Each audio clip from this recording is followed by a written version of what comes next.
They say revolutions achieve their goals through justice, yet often they devolve into something far more sinister.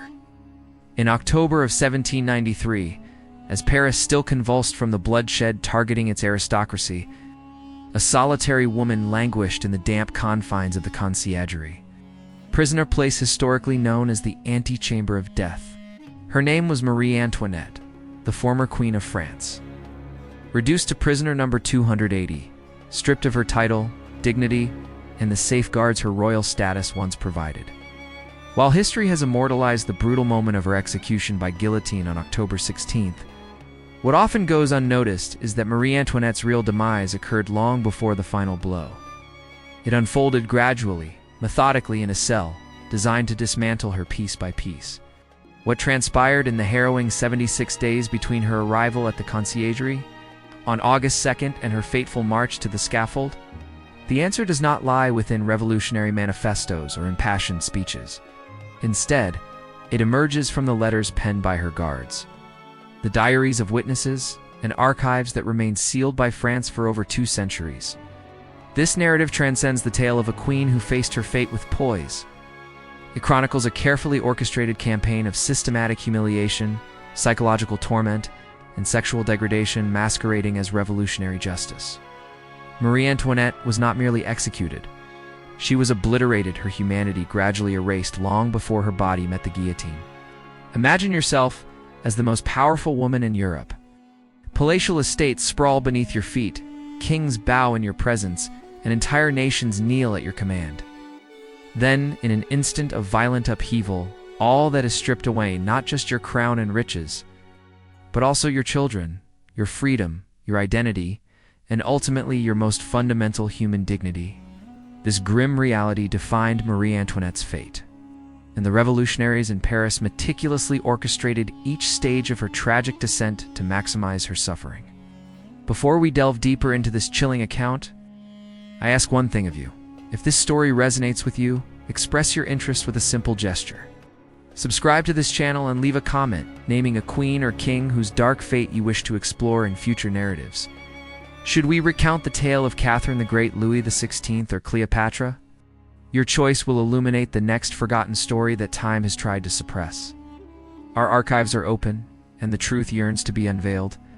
On August 2nd, 1793, Marie Antoinette was transferred from her relatively comfortable confinement in the Temple Tower to the infamous Conciergerie prison. Officially, this change was made for security reasons in light of a recent failed royalist escape attempt. In truth, however, it was a politically motivated decision, one steeped in cruelty. The revolutionaries required a public spectacle, and transforming Marie Antoinette into an object of public scorn rather than compassion was essential. The temple had afforded her too much dignity, too much privacy, too much humanity. The Conciergerie would rectify these perceived shortcomings. The Conciergerie was no ordinary prison. Situated alongside the Seine, this medieval fortress was a dark, damp hellhole infested with vermin and notorious as the last stop before the guillotine. Hundreds had passed through its grim cells and never returned. Cell number 12, designated for Marie Antoinette, measured a mere 3 meters square. Its walls were blackened with mold, and the cold stone floor was perpetually soaked from the Seine's relentless seepage beneath the building. Her entire existence in that cell consisted of a narrow iron bed, splintered wooden chair, a chamber pot, and a single candle. The barred window was positioned so high she could not gaze outside. She could only sense the passing of day and night through the faint light that filtered in. Yet the oppressive physical surroundings were merely the beginning of her torment. The revolutionaries understood that true humiliation derives not only from discomfort, but from a calculated obliteration of privacy, dignity, and control over one's own body.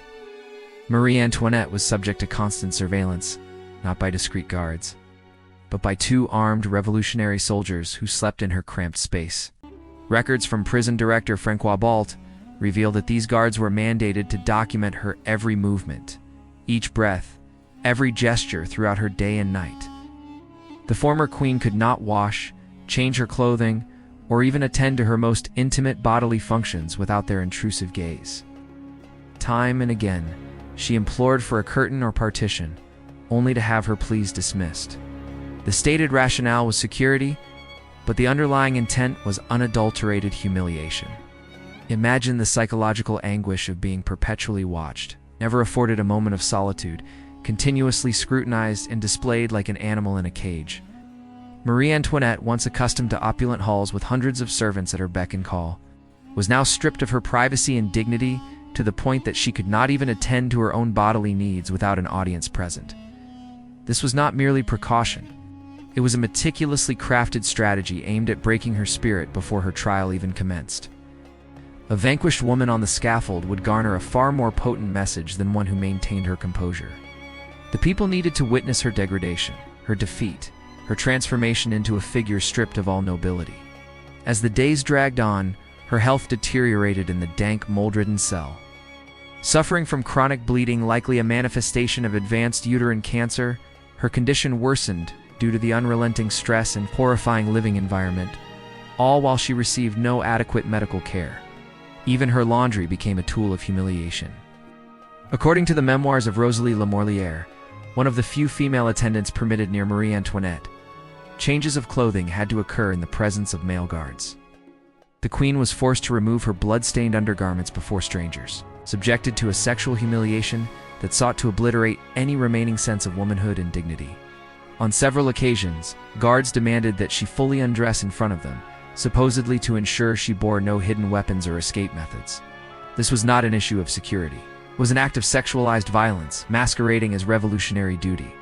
Guards eyed her body with disdain, mocked her suffering, and treated the former Queen of France like a mere harlot. The degradation persisted. Her once proud hair, meticulously styled and powdered in accordance with the grand fashions of Versailles, became unkempt, gray. It began to fall out in clumps, victimized by stress, malnutrition, and illness. She lost weight at an alarming rate. Her face became gaunt, her skin pallid, and almost translucent. Revolutionary newspapers spewed forth cruel caricatures that depicted her as a hideous, corrupt witch, turning a blind eye to the reality of a frail, ailing woman. The trial, held on October 14, 1793, was a mere theatrical performance, a show trial with a verdict predetermined long before any words were uttered. Marie Antoinette faced accusations of conspiring against the revolution and, alarmingly, of sexually abusing her own young son, Louis Charles, just 8 years old.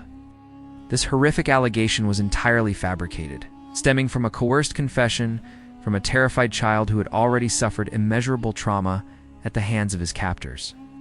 Even some revolutionaries present in the courtroom were appalled by the grotesqueness of it all. In one of her few remaining moments of dignity, Marie Antoinette turned to the women in the audience and implored, "I appeal to all mothers here. Is such an accusation possible?" For a fleeting moment, silence enveloped the room. However, it was a silence that was destined to be short-lived. After a 2-day trial, she was sentenced to death. In stark contrast to her husband, who had been transported to the guillotine in a closed carriage, Marie Antoinette was forced to endure a public spectacle. She was compelled to ride in an open cart through the streets of Paris, where the crowd could jeer, spit, and humiliate her. With her hands bound behind her like a common criminal, her hair shorn, and her attire reduced to a simple white garment stained with her own blood and sweat, her descent into public humiliation was complete. On the morning of October 16, 1793, she began her final journey. Witnesses recounted a woman barely recognizable as the once radiant queen who had charmed all of Europe. Her visage was sunken, her eyes hollow, her body hunched in pain and fatigue. Despite everything, she endeavored to preserve one last vestige of dignity, holding her head high, refusing to meet the gaze of the mocking crowd, and walking to the scaffold with a composure that belied her torment. When she inadvertently stepped on the foot of the executioner, her final words were a gesture of courtesy. "Forgive me, sir. I did not do it on purpose." A last act of humanity in a world that had systematically stripped her of all semblance of humanity. The blade fell at noon. Her severed head was paraded before the cheering throngs, and her body discarded into an unmarked grave. But Marie Antoinette's suffering did not cease with her death. For over 2 centuries, the complete details of her humiliation remained concealed within the French National Archives, deemed too shameful, too cruel, and too inhuman to be released. It was only in 1989, coinciding with the 200th anniversary of the French Revolution, that historians began to unveil the full extent of the records, including Rosalie's memoirs, guard diaries, and official prison reports. The revelations that emerged painted a staggering picture. Marie Antoinette's torment in the Conciergerie was not an unfortunate byproduct of revolutionary justice, but rather the culmination of a calculated, systematic campaign of psychological and sexual torture. To truly obliterate an enemy, their humanity must first be stripped away. One pressing question remains: why was the guillotine insufficient? Why did Marie Antoinette need to endure psychological destruction before her physical demise? The answer lies within the nature of revolutionary power itself. The French Revolution extolled the virtues of liberty, equality, and fraternity. Yet its leaders understood that true power derives not merely from taking lives, but from breaking the spirit of one's opponents. Marie Antoinette was more than just a queen. She represented a symbol, and symbols must be eradicated not only in body, but in every conceivable aspect of their existence. Today, the Conciergerie still exists beside the Seine as a museum and a testament to the French Revolution. Thousands of visitors walk through a reconstructed cell number 12 each year, encountering sanitized accounts of Marie Antoinette's final days. Yet the full truth of her suffering remains all too rarely shared. These stones bear witness. The cold, damp walls of cell 12 experienced everything: every tear, every desperate breath, every moment of humiliation. Marie Antoinette did not simply perish on October 16, 1793. She succumbed piece by piece every day of those 76 harrowing days in the Conciergerie, until only a shattered being remained, prepared for the blade. Death, in many ways, served as a mercy in comparison to the torturous existence she endured in that cell, dehumanized, exposed, and erased long before her heart ceased to beat. How should history reckon with such systematic cruelty perpetrated in the name of justice? I invite you to share your thoughts in the comments below. If you believe these forgotten truths deserve to be heard, consider subscribing to this channel. The archives of power still hold countless secrets, and every narrative we uncover serves as an act of justice for those voices that were so scandalously silenced. The cell remains, the stones still remember, and now so do you. Subscribe to our channel and press the bell icon to support our work and never miss an upload. Like this video, drop a comment, and share it with others to show your support and help us grow this historical community.